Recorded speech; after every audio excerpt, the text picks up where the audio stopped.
How many people are listening that have a favorite movie and they watch it and they know what happens and they still like it? It's not because it's so cleverly written that you're just like magic with the word. It's like you follow the story beat by beat by beat. And that's what makes it interesting. And that's what makes it fun. And that's what leads you. So when I talk about storytelling, I'm not telling people how to tell the story of how they came to be in this piece and why this is going to work for someone. I see a lot of that. It's a terrible idea because nobody wants your story to be wordsmithed for them, right? We want to get to the point. They want to get to the point. If I'm there to be entertained, okay, wordsmith, make it fun. But if I want something from you or you want something from me, can we just get to the points, right? Here's what it is, which then you want to know how it works. Then once you understand, you want to know, could that be real? Would that actually do what you think it is? Oh yeah? Okay, well, how do I get that? Or how does this actually get there? Like, that's what a story builds, right? That's how storytelling in Hollywood works. You inform people and lead them to the conclusion.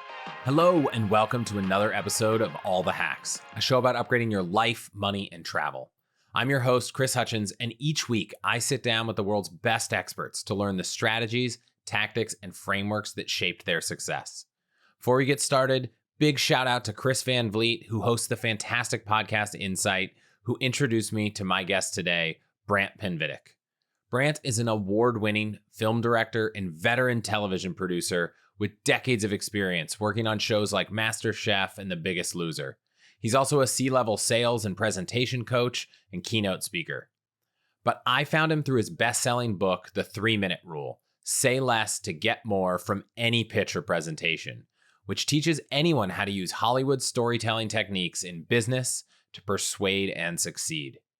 Today, we're going to talk about why it's critical to dial in your pitch in the first 3 minutes, maybe even the first 10 seconds, including how to do it.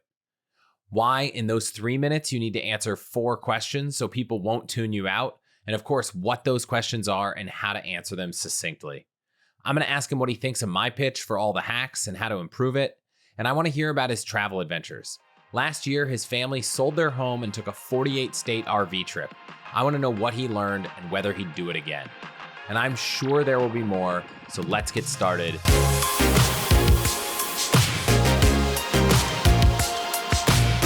Brant, welcome to the show. Hey, what's up, man? Happy to be here. Yeah, so let's just jump right into this 3-minute rule. Dive in. You've said it's really a way to teach people how to use the Hollywood storytelling techniques to say less and get more. How did you get so good at pitching shows and persuading people, and how did that lead to this 3-minute rule? Listen, so I'm a Hollywood producer by trade. When I was early to the business, I was running around pitching shows and trying to make my way. And I was at a lobby of CBS. I remember when this happened. I was in the lobby of CBS and getting ready to go in for my pitch meeting. And as I was there, out walked from the pitch room Simon Cowell. And I was like, "Oh, hey Simon," and we were chatting a little bit. And I was thinking to myself, "Oh man, I hate pitching after that guy. Like, who's not excited to hear his pitch," which is great. And so as we're chatting, I can see him looking over my shoulder.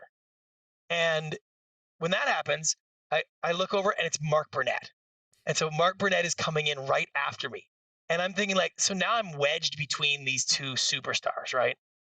And I got such anxiety. I am such a newbie and no one cares. And I'm going into the pitch, the president of the network. What am I going to say? What sort of fun thing, small talk, crap am I going to go through that makes this make any sense that the president network is going to want to hear? He's not going to care. So I just got into this panic. And as I was in the room and we, said hi and everybody sat down, I was like, I got to get out of this room. I got to just tell them what the show is and I got to get the hell out of here. They don't want to hear from me. So I literally just said, here's the show.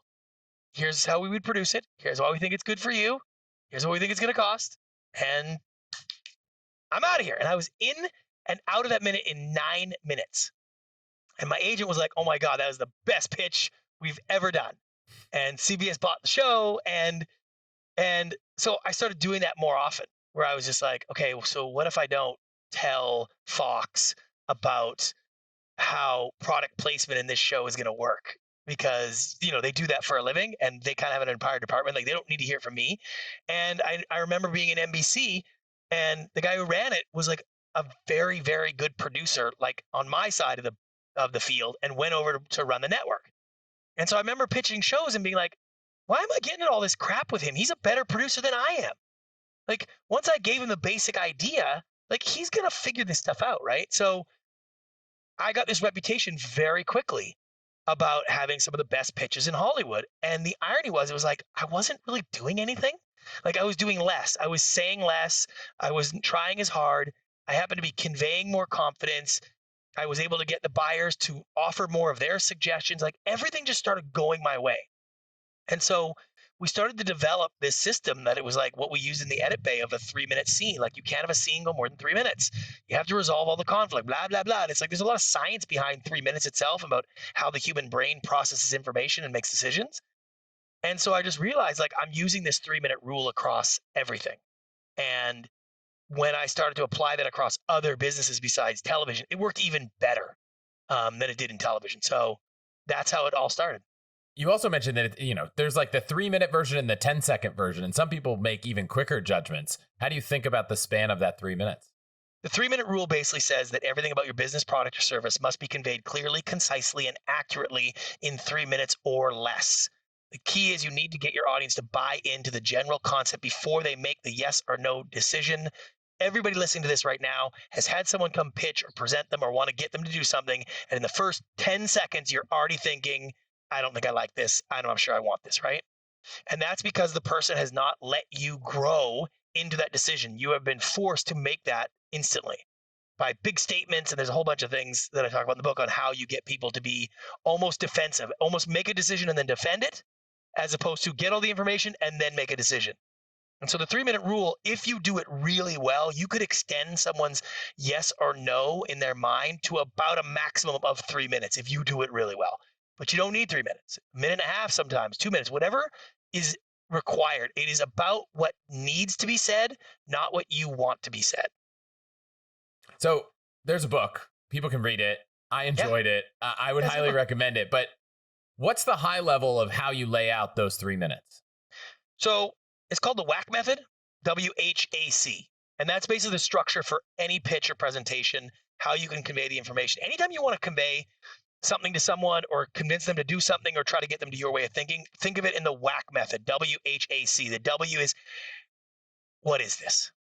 Literally, what is it? H is, how does it work? Those are the first two questions anybody has on anything that's going on. If you've ever had somebody droning on about something and you're like, well, could you just tell me what this is and like how it works? Like that's all your brain wants. It needs to find that. It's called a 3-step rationalization. First, we conceptualize. We have to understand what it is. Then we contextualize. We got to put context to us, how it works for us. And then we actualize, which is, okay, how do I get it? So what is it is literally tell me what it is. I'm a personal trainer that trains Hollywood actors for major action films.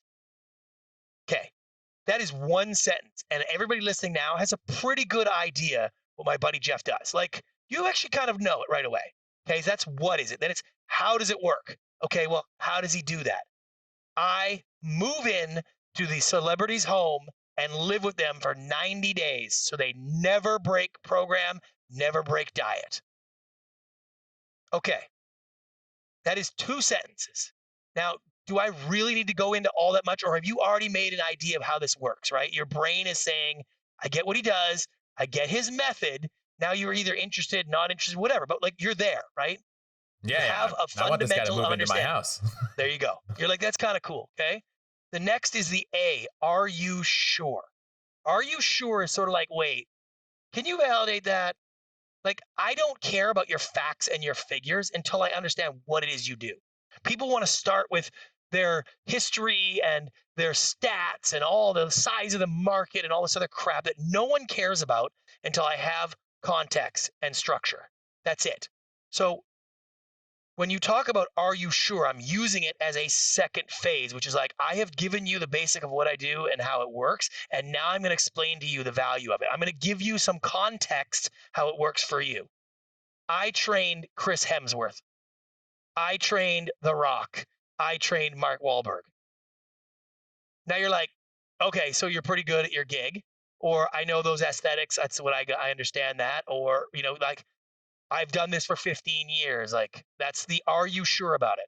I train Hollywood actors for big action films. I move into their house 9 days. They never met. They never got off. I've trained some of the biggest actors in Hollywood, including blank, blank, blank. Right? 3 sentences, and now you're like, okay, I get it. And then the final piece is, can you do it? Which is effectively, what do I have to do to make this happen? Like, how much is it going to cost? Do you have a patent? When is it available? How's the supply? How do you get paid? Like all those things, all the things about the actualization of the element come later, right? After all this stuff is done. Now I care about that. And the irony is, it's the smallest piece. The smallest piece is like, how much does it cost? Is it available now? It's like, if I buy into everything else, I will find a way to make the can you do it work. If you have this great idea and all these things work, but at the end of it, you're like, but I've never done it before. I'm not even sure how to do it. Somebody's like, okay, well, let's figure that out, right? And like for Jeff's, his can you do it is like, I only work with major studios. They pay me directly per film. My booking right now is 9 months in advance. Okay. So now you're like, oh my God, I totally get it, right? That's basically his pitch. Now, from that point, the conversation opens up, right? Everything starts opening up. Like, when did you get started? How often does it work? What do we do for food? Who pays for that? Where do you live? I don't have a place. Like, there's a million questions and a million conversations to have from that pitch. You just can't put all of that in the pitch. You have to trust the fact that if you get people to those first basic structures and get them through that, they're going to want to know more. If you can't get someone to be interested in those basic structures, you have no hope of getting them interested just by talking more and giving them more information.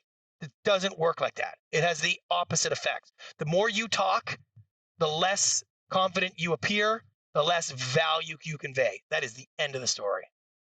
And so after you've conveyed all that, whether it's 1.5, 3 minutes, is it silence? Just let people ask questions? Or, your example, you went 9 minutes. Yeah, it's like there's two versions, right? So there's two. One is you have somebody that's like an interactive person, and that's usually where it's like questions kind of thing, right? So you're 1.5 minutes in and you've got the basic points, and then you can like start talking about elements like they understand. Asking questions, have them go through stuff, that's easy. A lot of times you're making a presentation to multiple people and you can't just be like, okay, I'll take questions from the field, right? So what I normally do is have a transition that feels like you would say, I'm going to answer some of the questions I'm sure you probably have, right? Because what you're doing then is let's get into the engagement. Let's get into the details, the nitty gritty, the stuff that you're going to find interesting and all those kind of things, right? And so that helps people get that transition between like, now we're engaging and now I'm informing. The first step is to inform and lead. And then the next stage too is engage and follow. And it's like those two are very separate pieces. And it's the one thing I find most people get mixed up is they try to start an engagement conversation before anybody really understands what it is they're working with. When you work with people or help people for examples, how long does it take to get that 1.5 minutes? It seems like 3 minutes. It seems like if it's the most important thing, you should be spending the bulk of your planning on honing that first pitch. Yeah. It's taken me 20 years to learn how to say things in 3 minutes, right? So it's difficult, and it's more difficult depending on how big your personality is. Ironically, like I train a lot of companies, and some of my best students are the biotech scientist type guys with the most complex of companies and drug therapies and whatnot. And oil and gas guys are good too, because they don't want to perform. They don't want to overcome the audience with their cool awesomeness. They just want to tell people what's going on. They're excited about their product. They're excited about their company. And it's like, I can strip all that down for them and be like, just tell these things and you'll get to say all this other stuff about the gene therapy and you'll get there. Just say these things so people understand, and then they'll want to talk. And they love that. But it is, it takes me a full day. I'll give you a perfect example. When I wrote the book, the publisher was like, hey, don't write the foreword to the book until you're done the entire book, because then you'll know all the details and you can like really nail that, right? Because that's how people decide they're going to read a book. So I did a little research. Turns out people in a business book read usually the first 4 to 6 pages before they make a decision. The average business book has a forward of 11 pages. And I was like, 4 pages is about 3 minutes to read. No surprise. So I was like, oh my God, this is genius. I'm going to start the book saying that. The average business book is 11 pages. The average person takes 4 pages. That takes 3 minutes. So I got 3 minutes to make you want to basically read the rest of the book, right? I was like, yeah, this is going to be great. 3-minute push for my book. So I went on vacation because I had finished the book. I'm in Jamaica, my wife, and I was like, great, I'm going to take the first day or so. I'm going to write this intro and send it off to the publisher. And then I'm going to take the rest 2 weeks and stay on the beach and have a good time. First pass of writing my forward for the book, 14 pages long, right? And it was good. I was like, oh my God. So I cut it down and I spent the next day just trying to edit it, and 10 pages long, 9 pages, 8 pages. I got to 7 pages. And then I start negotiating with myself. Well, this is so good. It's written so well. Like, I really need people to hear this right away. Like, I can't wait till later. Like, maybe this is the time when it's this good and this important that the 3-minute thing isn't as important. Like, maybe it's just, I can, right? So then I was like, what the hell's wrong with me? So I even called the publisher and I asked him, I was like, when it's 4 pages, like, is that just like any size page or is it words? He's like, no, it's words. Like, that's how it works. So I'm looking at the word count and I'm like, oh my God. I couldn't finish it in 2 weeks. Couldn't do it. Couldn't get it done on the trip. I had to come back home. I had to go to my office. I had to take out my sticky notes and do my entire WHAC method from the very beginning for my own book, an expert who does this for a living. And I had to take the whole thing and finally got it to my 4 pages. It's just because I became so precious about the information. And in fact, I don't tell a lot of people this, but there are drafts of the book that they use, these draft copies that they send around to some press and stuff like that before they print the final version. There are a few draft copies that have, I'm going to say, 3/4 of a paragraph or 3/4 of a page from my original intro that I pushed into the first chapter because I was so in love with it. And it wasn't till after it all said and done, I read it again. I was like, oh my God, this is total drivel. Like, this is crap. And I forced my publisher to take it out and redo it. I still think there's 1 or 2 sentences I probably could have cut. But when you're precious about your information and when you're really passionate, it's very difficult to chop the bodies away and kill the dead weight. And so for me, with clients, it's very, very different because I can tell you right away what's dead weight. I can tell you right away what to put off to the side and wait. So the book really trains you to try to find those pieces. It isn't like, hey, wear this certain color tie and your pitch will be better. It's like, no, here's the way to find out what you should be saying first, what you should be second, what should you be saying last, and what you shouldn't be saying at all. So I want to go 2 places, but I'll ask one quick question. You said this isn't the color tie. Does it even matter what you wear to a pitch? No, none of that matters. Doesn't matter what you say. None of that crap matters anymore. People are so inundated with information and details and all this crap. They're just not interested in all those other things. None of that works. We used to train salespeople to use their person's name. Hi, Dave. Hi, John. Hey, John. How are you, John? Have you ever thought about this, John? Like, use your client's name over and over again. Could you imagine if someone did that to you today?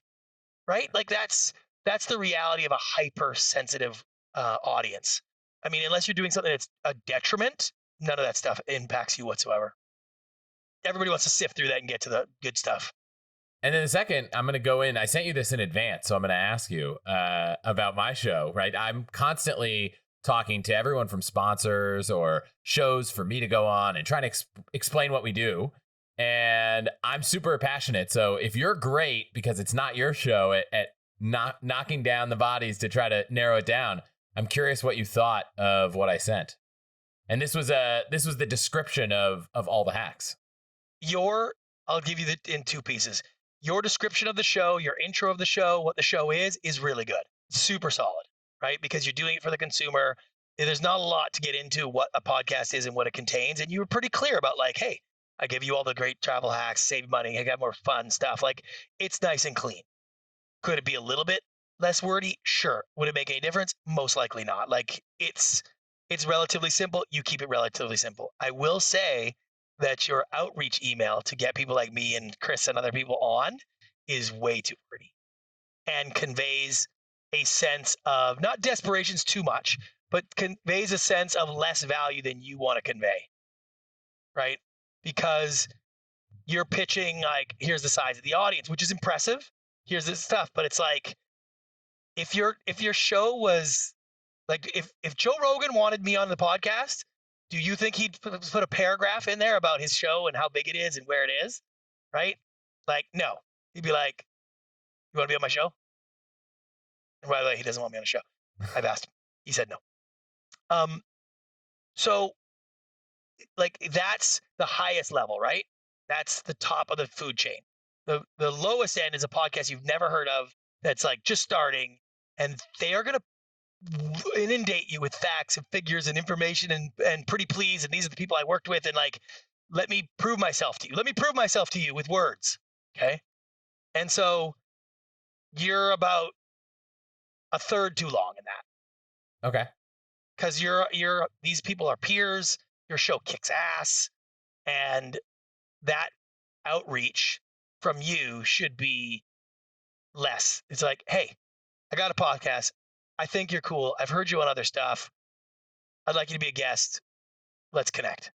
When you're a new brand and people probably don't know you, obviously you don't want to, Joe Rogan, people know him, right? So he sends a message, everyone knows him. You want to come across like you're not desperate, but you also need some validation. Is it just limit the validation? Yes, it's limit the validation, because if it comes across as you pitching or selling, you're dead. It's over. So what would you rather have? Someone who's kind of curious because you didn't give them a bunch of everything to figure out, or someone who's just like, this guy, people value money moves away from whatever chases it. That is just a fact. Women, like money, like people, they move away from things that chase it. And so if you sell, if you're pushing, if you're trying to convince, if you're trying to influence, people are repulsed by that. They are repelled to go the other direction. Now, sometimes what you have is so much value that you overcome that, but that is not where you want to be. And if you're saying, hey, I want you to be on my podcast, there's only a couple of things that make sense to talk to somebody about, right? What does your podcast focus on, right? Is it a podcast about gyms? Is it a podcast about airline flights? Is it about oil exploration? Like, you got to explain that. Hey, I do this podcast. It's called this. It does this, right? If you have some credibility on the size and the scope and the people you've had is reasonable, but unfortunately, and that this, everybody knows this, everybody's going to say that, right? Everybody's going to say it's the number one podcast in this category, right? Or it's got 90,000 unique views or something, right? So that you just got to keep to a minimum, and that's what you do. If you were the number one podcast in the world, but no one knew you, I guess you'd say it's the number one podcast in the world. Not like it's the number one podcast rule according to these things on this date by this measure, and you can verify it here. Here's the link to see whether I'm the number one, and like I've attached the certificate of my number one authenticity. Like, you wouldn't do that. And irony, if you did, I'd be like, this probably isn't real, right? And the more things you included to explain and validate it, the less I believe it. That's the irony of it. Is like, the more you prove it, the less I want to accept it, right? Even if it's like, oh, okay. So your thing is like, you have great guests, present company excluded. You have good numbers. It's a great show with a great unique hook. If you're reaching out for people to be as a guest, it's kind of like, that's all you really need to say from your perspective, right? And it's like, it'd be like, or the other way is like, imagine if you wanted to get my 16-year-old son as a guest. You'd be like, hey man, I got a podcast. It does this. Want to be a guest? Right? Okay. So those are the two extremes, right? Like, my son's nobody. He would die to be on anybody's podcast. Joe Rogan is the greatest podcast. Everybody wants to be on it. Like, those two things in those two situations, you pitch them exactly the same, right? Very few words, almost understanding that you're going to want it. And if you want to get more details, like when, how, why, all that kind of stuff, great. And that's normally what you'll end up getting. Short of that outreach, the more responses you'll get asking for things, right? Do I need to do this? When do I do that? How do you do this? What reach do you have, One thing that this just made me think about. So in a previous life, I was a founder of a tech company that raised money. Right. And I found that one of the most effective things was to give everyone a really easy out. So I know you have a different thought on closing that a lot, but I would always end, I would be trying to raise money and I'd send an email follow up 2 days later and say, hey, just want to follow up. Need to see if you need any more info. If not, no worries. Catch you next time. Like, kind of give them this easy out, because a lot of people struggle with the no. And then you have the anxiety of them. Oh, are they going to say yes? What are they going to say? If you just make it so easy for someone to say no, like they just give you the answer faster. That's part of it, right? Like, you just want to make it clear that if what you were offering had real value, you wouldn't desperately need them. And if they didn't see the value, you wouldn't be like, I need to convert your no. I need to overcome the pushback, right? It's like, what? It's like, no, you got other people to go deal with, right? People who will see the value. That person doesn't see the value, like, oh, bye-bye. That has to be what you convey in the words. In an in-person pitch, you had a perspective that I thought was maybe one of the most unique I've seen, and something that makes me want to go do an in-person pitch, which is on how you shouldn't actually wrap up. I always been cringy about that kind of stuff, because a lot of people want to wrap up their pitch with like a fancy phrase or a saying. I mean, think about when you watch Shark Tank and it's like, hey, sharks, who wants to dive in with me and swim like whatever, right? Like, you're like, oh. It's like, oh yeah, you're pitching this. Oh yeah, you've rehearsed this. Oh yeah, this is your shtick, right? You've basically took them out of that moment of like, I'm listening to your story, to be like, oh, sorry, we're pausing it for commercial break, effectively. Like, you're just like, it lets the room down. I've never found a closing that makes people like stand up and clap other than that's it, thanks kind of thing. And that's my idea. And that, welcome to this, whatever that last piece is, which is like, I'm done. I've explained it to you. We're talking or I'm leaving. Like, that's the vibe, right? Like, if they have more they need from you, they will ask.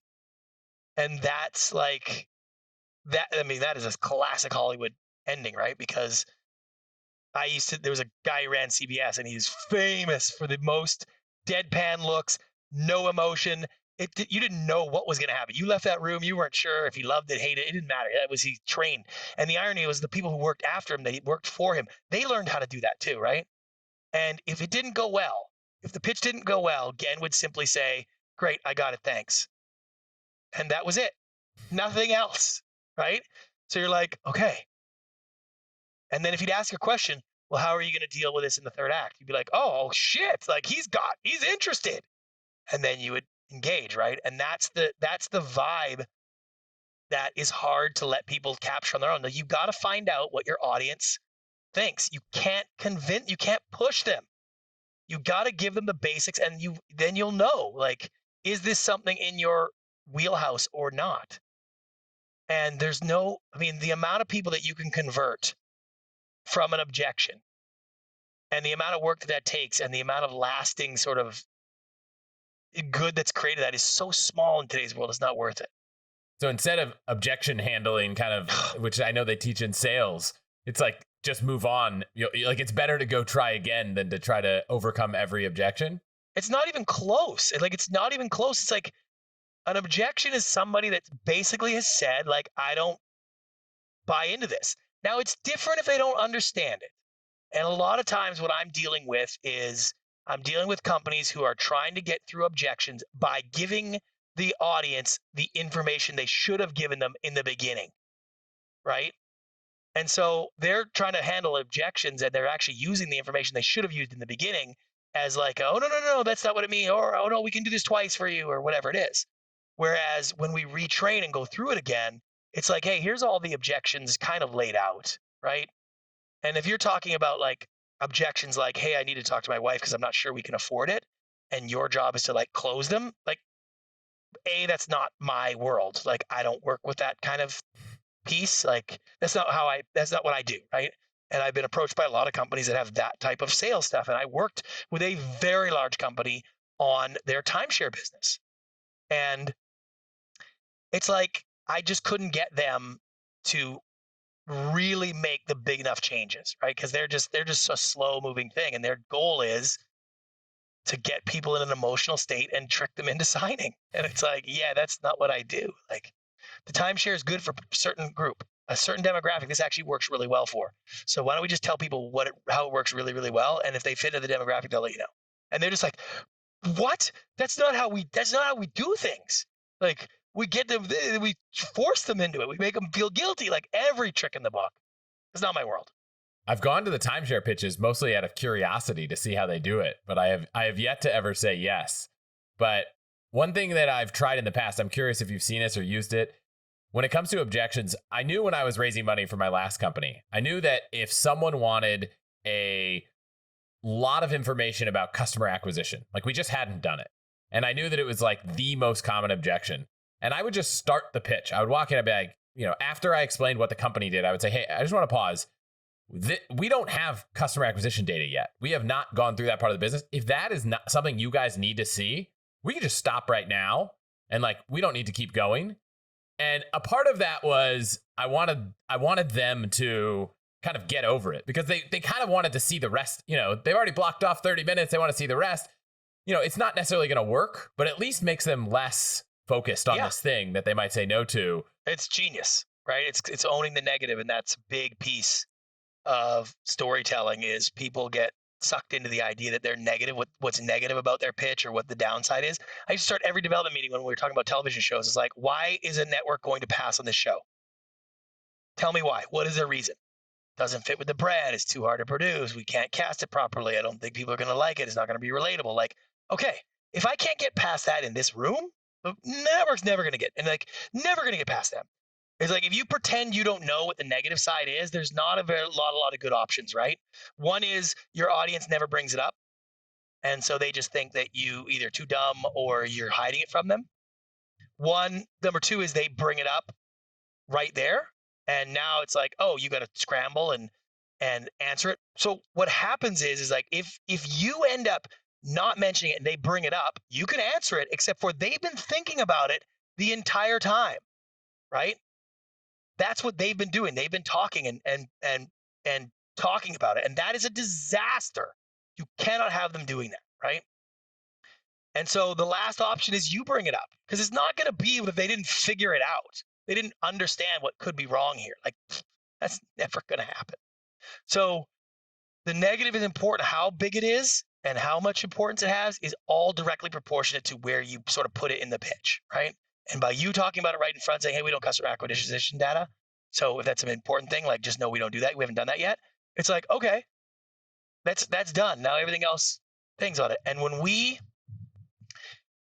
end up having storytelling in Hollywood, you don't get in a moment where it's like in the Shawshank Redemption, Andy Dufresne looks, get beaten up, but he looks like he's going to die. And you're not like, oh, what a wimp. I hate him. It's over. He's a loser, right? Rocky gets knocked down. You're like, oh, that's it. This movie sucks. He's a bum, right? It's like all is lost is the setup for here's what's great. Like that is the best part of it, right? When you talk about you're not having customer acquisition and then you explain everything, your audience is then going to be like, ooh, like, I wonder how this customer acquisition could work. And they'll start overlaying their own excitement to get to the result they want, right? That the negative can never hurt you. Never hurt you in a pitch. So you mentioned a lot of storytelling in that kind of response, but I noticed that when you gave your example of your buddy Jeff, there wasn't really any storytelling. Is it that storytelling maybe doesn't need to be part of the first 3 minutes with the WHAC part? No, it's that people look at storytelling as once upon a time I was here, right? And that's not what storytelling is. That's wordsmith. That is wordplay. Storytelling is here's the situation. Here's what's happening. Here's what's going to happen next. Here's why. Scripts are storytelling because they fill themselves with words, right? And they flow to the points. The points are the elements of a story that lead you to the next piece. How many people are listening that have a favorite movie and they watch it and they know what happens and they still like it? It's not because it's so cleverly written that you're just like magic with words. It's like you follow the story beat by beat by beat. And that's what makes it interesting. And that's what makes it fun. And that's what leads you. So when I talk about storytelling, I'm not telling people how to tell the story of how they came to be in this piece and why this is going to work for someone. I see a lot of that. It's a terrible idea because nobody wants your story to be wordsmithed for them, right? They want to get to the point. They want to get to the point. If I'm there to be entertained, okay, wordsmith. Make it fun. But if I want something from you or you want something from me, can we just get to the point, right? Here's what it is. Which will tell, which then you want to know how it works. Then once you understand, you want to know, could that be real? Would that actually do what you think it is? Oh yeah? Okay, well, how do I get that? Or how does this actually get there? Like, that's what a story builds, right? That's how storytelling in Hollywood works. You inform people and lead them to the conclusion. That's all Hollywood storytelling is leading people to the conclusion you want. At the show, I mean, the boat sinks in Titanic, you watch the film. Andy Dufresne, like, you want him to escape from the prison at Shawshank. You want it to happen. We don't start that movie by saying, Andy Dufresne escapes from a very bad prison. Let me tell you why he does that. Like, that's not how you tell a story. Tell a story, be like, here's where he's at in the story. Here's what he did. Here's why he's in the prison. Here are the conditions. Here's his choices. It looks like he's not gonna make it. Like, then you're like, please escape, right? Like, that's how a story's told. Is there an example of that kind of storytelling with a pitch for a product or a service? Yes. The way that I use that in a classic storytelling with wordsmithing sort of idea is in what's called the intro, that my reason for being. That's the only time where that makes sense, where you want to explain to people the reason why they are there, you are there, we are here. How did this come to be, right? It's like I started developing that technique when we were doing pilots and presentations for the networks. And sometimes you'd send it in and they would take this DVD, they would take the DVD, put it in the DVD player, they'd watch your pilot, and then they decide if they're gonna buy it or not. And like, I just couldn't live with that, right? Because I didn't know, there was things I wanted them to know about it and things that happened along the way. So I became very, very good at warming the room and creating the anticipation. And if I knew something might be an issue, I would be calling the head of the network and saying, like, hey, by the way, I feel like our second act is really shallow here because I didn't have this scene. I wanted to film it. So I feel like that second act drags a lot, right? And they're like, okay, so now they're anticipating. So it can drag and it doesn't kill it, right? I would say, like, hey, I would have edited this longer because I love this scene so much, but I know that your delivery, we need 9 minutes of this act. There is so much here that blank, blank, blank, right? Like, I set that room tone. So when they put the DVD in, they know exactly what to think, exactly how to feel, exactly what went into this, and they can judge it on its merits, right? And your pitch is kind of the same, where it's like, well, how did you get here? How is your reason for being about why this product or service is interesting? How does that translate to why you're sitting there? And I'll give you a great example. One of my favorites from one of my favorite companies I've ever worked with is a electric vehicle controller manufacturer called Xro Technologies. And they had come to me, the chairman had come to me a while ago and said, hey, will you come on board? We really need some help. And I looked at the company and I was like, nah, too small, Canadian, small micro cap company. No, not my world, right? I really like this guy, but not going to happen. He called me back 3 months later and he said, hey, listen, we just hired a new CEO taking over. She's moving to Calgary, the head office, to start this up. She could really use some help, and I think you guys would hit it off. And I was like, nah. And he said, she's the CEO of GE Small Industrial Motors, and she's leaving that gig. And I could not get my brain around why she would do that, right? And so when I talked to her on the phone, I said I'd talk to her, and I asked her, I said, why would you take this job? Like, why would you leave one of the highest profile jobs in that business and move your entire family to Calgary, Alberta for this micro cap, infinitesimally small company? Like, why would you do that? And she said, oh, well, do you know anything about electric motors? And I said, well, like, no, not really. And she goes, well, I do. And I've been looking for this technology since I was 12 years old, winding electric motors in my family's electric motor shop. I know what this technology can do. I could not resist. Everybody listening now wants to know what that technology is, because I've set up that. And so when she pitches show, she would say, I was CEO of GE Small Industrial Motors. I got a call from this company. I ignored them for many time until I finally said one phrase that changed my life. I said, show me the technology. And they did. And 30 days later, I attended my resignation at GE and moved my entire family to Calgary, Alberta to take over as the CEO of Xro Technologies. And now you're like, okay. And then, then that's the start of the pitch. That's the story that leads you to, like, So let me tell you a little bit about Xro. We are a technology company that makes controllers for electric vehicles. We use coil switching in a dynamic way to be the brains behind the way an electric vehicle performs. With our coil switching technology, you can go farther and go faster on the same charge. And you're like, what? And then it's like, let me tell you the details of the technology. And then she gets into it. And like the power of that story in the beginning to set up that thing is very hard to ignore, right? Like, is that's how you lead somebody to that piece. It's not always like that. Sometimes you got to send a deck. Sometimes people don't want to hear your little small talk in the beginning. They just want you to play it. Like, but that's where classic sort of let me tell you a story fits in. It should be the story of how you got there or why this counts. And is that right? the first part of every pitch? Almost every pitch has that, because 90 times out of 100, you're going to have a conversation to begin the pitch, right? Like there's a conversation that's most of the time. Like I said, sometimes you're just sending a deck or an email. You're not going to be able to do that. But, it becomes how did you get there? Why is this interesting? What compelled you to be there? Like the one I wrote in the book, it was like, this woman, show jumped with her horse. She had an axle problem on the way to the event. She was on the side of the road. The horses were freaking out, and it was 9:30 at night. Where do you put your horse?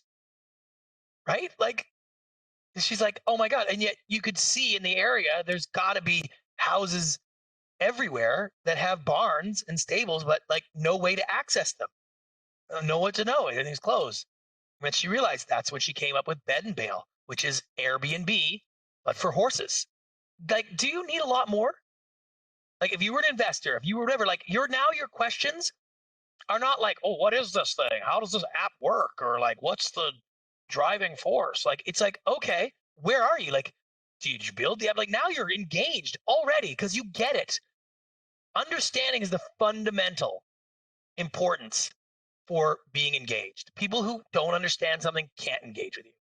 But if it's Airbnb for horses, people travel with horses, they need a place to put them. There's houses all over America with barns unused. You're like, yeah, I get it. But I want to know this, right? One thing you mentioned is, okay, so maybe if you have to send a deck, the intro isn't part of it. What do you think about, there are a lot of times where I've met people who are like, well, if someone tells me to send a deck, like I try to force them into having the conversation in person. Do you think you should, as a business or a person selling anything, kind of hone all the mediums? Unfortunately, yeah. Because it's just like you try to push somebody to do an in-person meeting. If you can get that to happen, great. But if your deck or your written material can't stand on its own, you're buggered. Because if you think that person that you're pitching makes the ultimate decision and isn't going to share it with someone else or doesn't have to do that, that's never going to work, right? What's happening is we live in a sort of decision by committee world. And so they're going to have to explain, they have to rationalize why they liked it to somebody. And that means they're going to have to share your deck with them, and they're going to have to summarize your pitch, right? But if I told you and I sent you the deck for Bed and Bail and I told you to go explain it to somebody, you'd say Airbnb for horses. It's because I already gave you that. And so now the summary, it lives on its own, and the deck kind of reinforces that. And so in her opening of that deck, it's like occasionally there'll be something about the story that led her there. But all I really needed from that story to get across to people is that there's nowhere for people who travel with horses to put them other than a professional kennel. And those places close, right? It's not like a hotel where they're open for reservations all the time. Like, it's a stables. And so there's like, those people go home, right? So it's like, well, so that's really all I needed to convey. That's the setup, right? Is it the problem? Sometimes it's the problem that you answer. I find people get too detailed into that. But really the part of the deck that makes the most impact is, what is it? That's it. That's what it is. It has Airbnb for horses. Like, that's the phrasing around that makes people go first page, second page. Now they're like, okay, I'm going to read this because I want to find things out. Not, I'm reading it, it's 4 pages, I don't really understand. I mean, how many people listening have done that, where they get a deck and they're looking through and they're like reading it and they're like, I don't really get it. And so their first question is like, I don't really understand how this works. I don't really understand how that works, right? And you're like, oh no, that was like page 4 on the thing. That happens to people all the time. Or you're pitching it and someone says to you, they ask a question, you're like, oh yeah, I'm getting to that in just a second here. We're like, that's a pretty good sign you've got your information in the wrong order because people are already having thoughts. Are there other signs or ways to kind of evaluate how you're doing with whatever kind of pitch you have, whether it's for business or something at work? I mean, it's hard because like looking for the engagement, it doesn't give you what you need, right? Because like people pretend to be interested, they pretend to be disinterested. Like it's really about what they engage with next. Do they ask questions? Are the questions about what you're doing and the concept? Then you've got a problem. If the questions are like, what are you doing next? How do you solve this problem? Where does this go? How do we deal with this? Is there a way this happens? Like when there are those kind of questions, they understand the concept. How do you feel about rehearsing? Should people be practicing this a lot, and with who? I do think you should practice a lot with anybody. The key is you should be able to say it to anybody at any time. You should have those 4 sentences pretty locked down. And what you'll find is then you can start to color them and add to them and make them better. And you can gauge the people that you're talking to. And, if my buddy Jeff is talking about his personal training business and he's talking to another personal trainer, he would sort of pitch what he does a little differently. But he already has the language in his repertoire, right? He might start with, yeah, oh, I'm a personal trainer. Yeah, I do this, I do that. Like his basics are already there. The framework structure is already there. Everything else is like, it's good to rehearse, but I mean, have you ever heard somebody that they're reading or they've memorized it? It just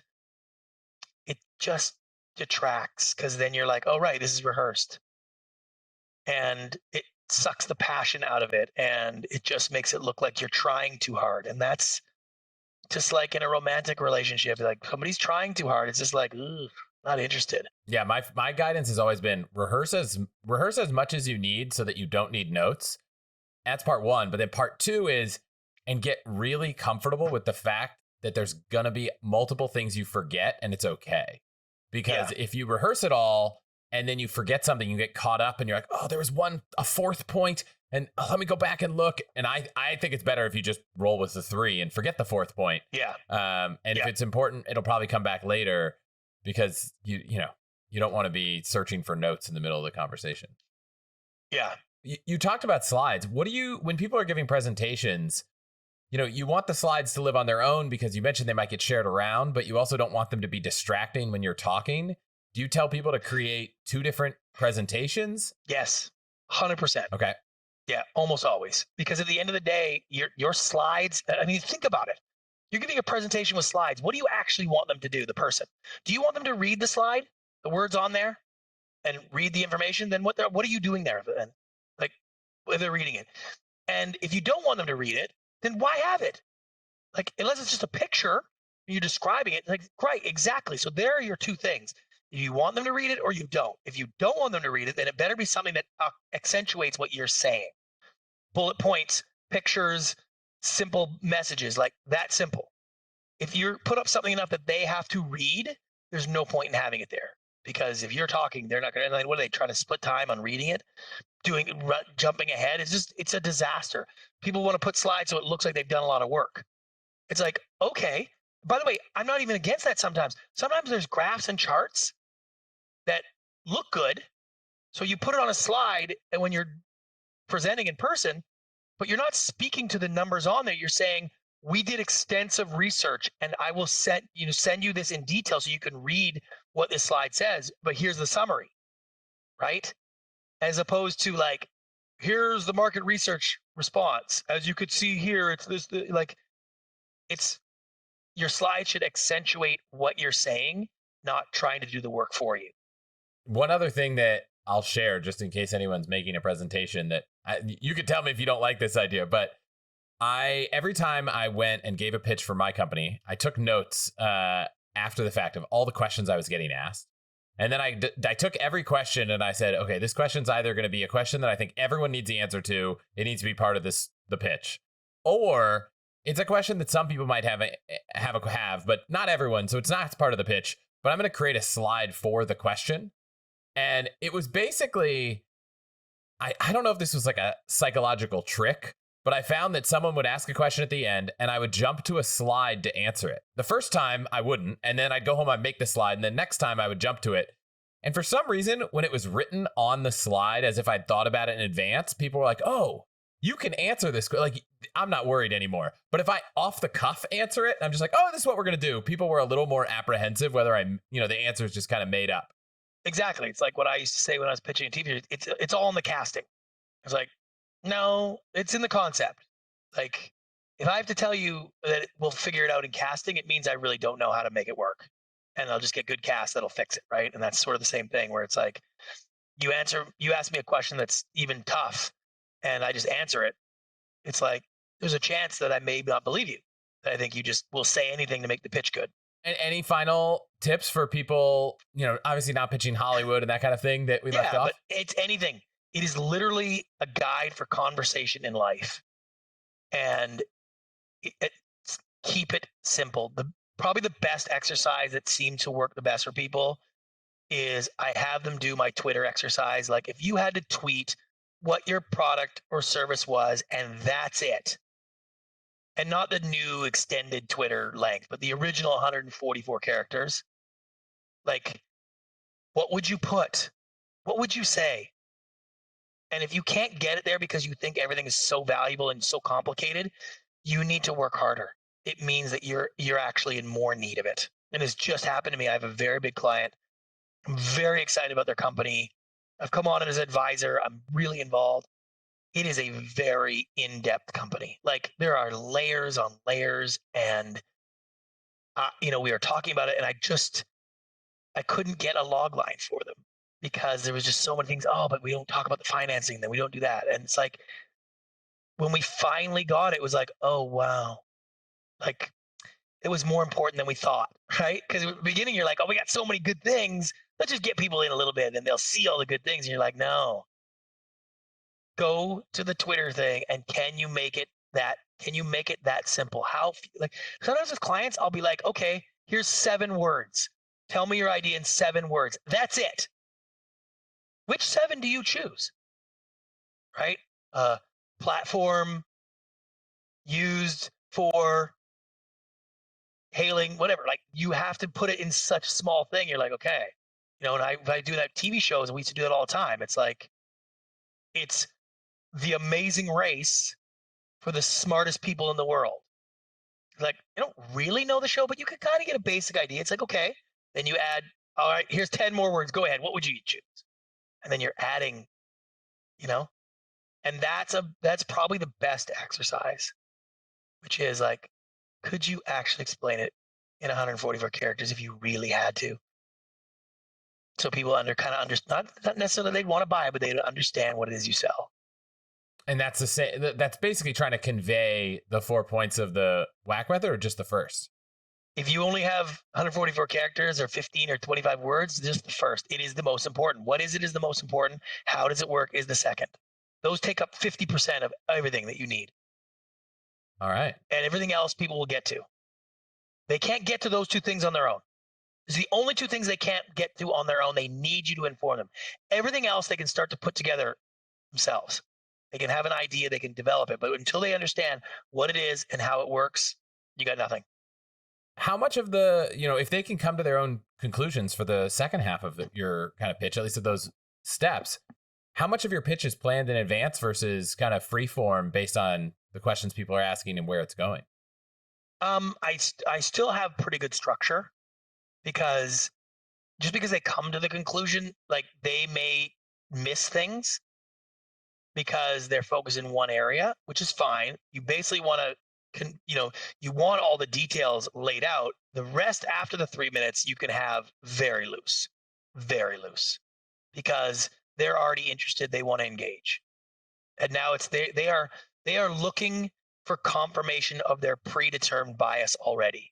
That's what they're looking for now. Oh, I like that idea. But do you have a patent? Do you do this? Right? Yep. That's what you want. You want them to be like, oh, this could be good, but is that a good valuation? But how far are you from revenue? But, like, you want that. Yep. You don't get that, you are fighting uphill. Okay, I feel like I have a lot of notes. I'm going to work on my pitch that I send out to I other love guests that. like you, all kinds of people. I want to take a quick turn. So we talk a lot about travel on this show, and Yeah, I love it. Hack it up. yeah, Hack it up. last year you sold your house, you bought a fancy RV, you went around the country, hit all 48 kind of contiguous states in 6 months with your wife and your 2 kids. Before I hear more, like, would you do that again? I would be on the road right now if it wasn't for my youngest wanting to go back to real school. So I loved it. I loved every second of it. I mean, listen, I'm in a semi-retirement mode anyways. I I've just I didn't know America was that I didn't know it was that good. And that was the one takeaway from seeing all 48 states, interacting with people every single day. It was part of the documentary that I was making about it. Was like, we got to go meet people, we got to go see people. It was called, Dinner with America. We went and just random people we met and just heard their stories and just shocked at how great this country is. The people. I know it feels like we're tearing each other apart and there's such divide, except it's not really like that. It really isn't. It's like that in the media. It's like that on your social media feed. It's like that in a few cities at certain times when it's a protest. But for the most part, the things that humans and Americans have in common so outweigh the things we don't. That in the real world, like people are just they're out doing their thing. They're trying to have fun. They're trying to take care of their family. They're trying to make a better life. Like people are really, really great. And so I absolutely loved it. And I went from you know, a, a relatively good sized house here in Los Angeles to a trailer for 6 months that was smaller than my bathroom. So it took some getting used to, but I loved it. Any places you went that were kind of unusual and you're like, I didn't think that this would be a place I'd love? I mean, I'm sure you hit some Yeah. Oh places yeah. people all know, and you don't need to tell people, oh, Austin's a cool city, kind of thing. I'd say big surprises for us were Alabama region, like Alabama, Tennessee, like that area, Oklahoma, Arkansas, like just it was just amazing. We had such a great time. People were amazing, loved the scenery, that kind of stuff. That was a surprise. And the other sort of big one for me was like Niagara Falls. Like Niagara Falls was really fun and like a great, great day. And so that was a surprise because I expected to be very touristy and it just didn't matter because it was awesome. And so but I found that Southern hospitality and that kind of vibe, South Carolina and all that was just like, it was so heartwarming and the people were amazing and we just fell in love. How did you meet all these people? I think everyone I know when they're traveling loves to have the story of, oh, we met some locals in this place. You said you did it every day. Every day. How did you every single day? How did you make that happen? So we picked like every day we had, a few things. We had to try what the place was famous for food. So we had to find the restaurant that sort of represented that. Best restaurant in the city kind of idea. We had to find out what the cool adventure was, whitewater rafting or downhill mountain biking or whatever a cool adventure was, and what the great site would be. What do you have to go see?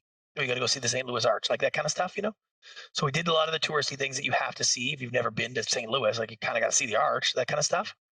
You're going to Rock and Roll Hall of Fame, So we did all those, but then while we were out doing that, we just like our goal was to find someone to interact with and be like, hey, can we take you to dinner? This is what we're doing. And it was all the time, every time, every place.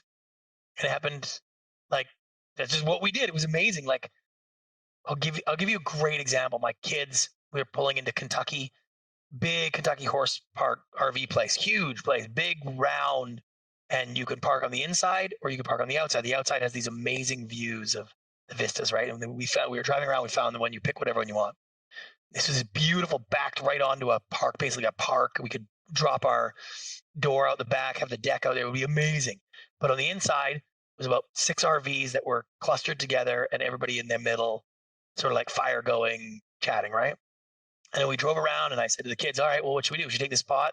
Super beautiful. We'll be able to back right on the park. It'll be amazing. Or do you guys want to back into this group of people and just join in? And my kids who were like, 17 and 14 or 15 were like, yeah, let's go with the people. And so we backed our RV into a site that sort of backed into them. We got everything all set up and we literally walked right over their campsite. It was like, hey, where are you guys from? That was it. We're playing volleyball with them all night. We're making dinner. Like that was it. In Washington State, we're riding our electric bikes and this guy had this recumbent bike, the one that you sit on and you pedal with your hands or whatever. And he's flying, right? We get to the stoplight place waiting for the light to change. And I look down, it's like, that's not a recumbent bike. He's got no legs. No legs. And I look at him and I just made the joke. I was like, oh man, you're making me look bad. I'm on an electric bike here and you don't even have leg. Like this is, you're making me look. We're laughing and the kids and what's your name? He's like, Luis. And I was like, what are you doing tonight, Luis? He's like, why do you ask? I was like, hey, we do this thing. You want to come to dinner? Come down to the campsite. We'll make dinner for you. He's like, okay. And so he came down, right? And so we spent the night with him and it was just, we met people from all four corners of the country, every race, creed, religion, every style. Just it was amazing. It was the greatest experience of my life. Best thing my kids have ever done for them. That's amazing. Had you traveled a lot with your kids before? We do a lot of adventures. Like I run an adventure club nonprofit for executives. So I do a lot of adventure stuff. So the kids are not unused to doing weird kooky things. Like my daughter and I rappel down waterfalls, like silly things like that. But we're not campers. We're not RV people. That's just not our world. So this was all sort of new in that sense and we never been away for longer than a week or two ever. That's amazing. Are the lists of we had to find the best place here and do this thing, is that published anywhere or will it be? I have all that. I haven't published it all yet. I'm in the middle of trying to finalize it all. Okay. Where we went, what we did, who we saw, like all that stuff. I have all that stuff. But it's coming up. It'll be somewhere. Yeah, it'll be coming. Awesome. Yeah, it's a book. It's like a coffee table book. It's coming out hopefully for September, and it's called What I Learned About America. We jumped quickly to something totally different. So first off, thanks for all of that. I really enjoyed the conversation. I think people are going to want to hear all these tips because we normally end every episode asking people, find a place. What do you suggest they eat, do, have a drink? Where do they go? I'll let you punt on 48 state answer for the book. But I'm curious if there's one place that, whether it was on your trip or in LA, that you have some recommendations for people maybe traveling there, I don't know, this summer. I mean, I think one of the best spots that I still can't get over is still Whistler, British Columbia. It's like one of my favorite spots in the world. There's in the summer. Winter, everything looks like Whistler. All the places are great. But in the summer is a unique experience because it's like being in the middle of the wilderness, but with all the trappings of everything, which is just really, really cool. So that's where I would say if you've never been there, that'd be the place I would go. But if you're in LA and you want great sushi, that's a whole other thing. Right? I will second your Whistler. I went on a bachelor party in Whistler, and I will encourage anyone going there to try their mountain biking trails, which are it's fantastic. Out of this world. Like I felt like I was biking through an Ewok village with these like elevated ramps. Yeah, and it's so smooth and just nonstop. You're like, wow. One person did break their leg, so for him, it was not as smooth. But for the rest of us, we had a good time. Thank you so much for being here. Where can people stay on top of everything you're doing and find out when this book's coming out? I'm easy to find on my socials at Brant Pinvidic. You can go to 3minuterule.com and see all that kind of stuff. My travel club, you can visit that, rejectaverage.com. I'm pretty easy to find. I don't have a lot going. I have a lot going on. I just don't have a lot going on. I don't sell anything. I don't have a course. I'm not trying to get people's money. I don't take on new clients right now. Like I'm just out doing my thing. I love helping people. I love helping people find the value in their message. It's like one of those things. I've had Fortune 500 CEOs like in almost tears because the thing they've been working on for years is they're finally able to explain it properly. And it's like the frustration of having something that you really believe in, that you love, and you can't get people to understand it or believe in it is overwhelming. And it's just like, it's kind of great to be able to help people do that. So, well, I appreciate it. Absolutely, buddy. Thanks for being here. Right on, man.